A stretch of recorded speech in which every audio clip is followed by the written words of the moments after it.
Hello, my name is Tuba Ali. Today I am presenting a psychological critique of the article Workaholism, Addiction to Work by Shifran and Raisin. Explanation of issues. The core issue we are examining is workaholism.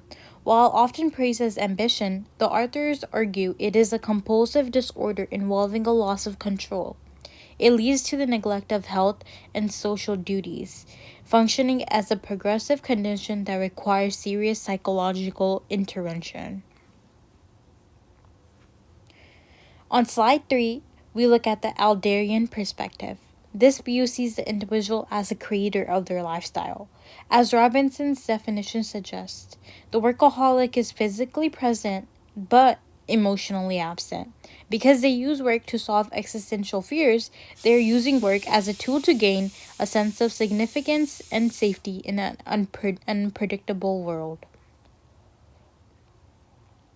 Synthesizing pathological and holistic views. Here we are synthesizing two views. On one hand, we have the psychological view that treats workaholism like a medical addiction. However, on the other side, we have the holistic view that looks at the whole person and their private logic. By combining these, we see that workaholism is both a physical strain and a psychological choice. Effective treatment must address both the body and the mind.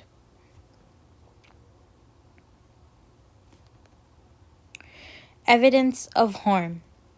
Interpreting data from health and family studies. The evidence of harm shows psychological danger. Research by Bowitz-Keeley connects work-addicted behaviors to cardiovascular diseases and chronic burnout. The body eventually uses exhaustion as a defense mechanism, forcing the individual to stop only when they physically collapse. The harm is multidimensional, affecting the entire family system. Spouses report high levels of marital dissatisfaction, and children often suffer from low self-esteem. They feel they are in a constant competition with the parent's career for attention, which can create a long-term cycle of emotional neglect. An example could be a child trying to achieve good grades despite having high stress level only to please their parent. Influence of context, identifying external drivers and assumptions. The economic context. The context of our economy plays a huge role. Since 1996, the breakdown of the social contract between employers and employees has fueled this crisis. When employees feel they are easily replaced, they often fall into workaholism as a survival strategy to prove they're indispensable.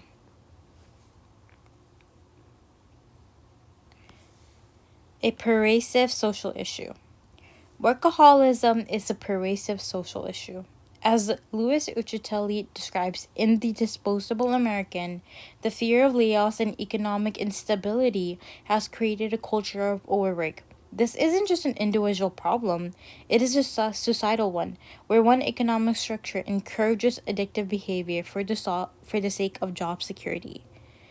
An example of this would be working 40 plus hours just so you can prove to your manager and to your workplace that you are worthy of that job.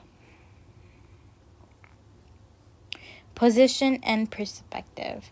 My position is that while the Adlerian framework is insightful, it has limits.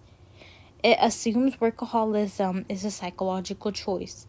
However, for many in the lower class working multiple jobs, it is a survival necessity, not an addiction. We must distinguish between those who are addicted to the hustle and those who are forced into it by poverty. A true holistic view must include economic reality. For example, someone might want to work all these jobs to prove how worthy they are, while someone needs to work these jobs to provide for school, for food, just because they are poor.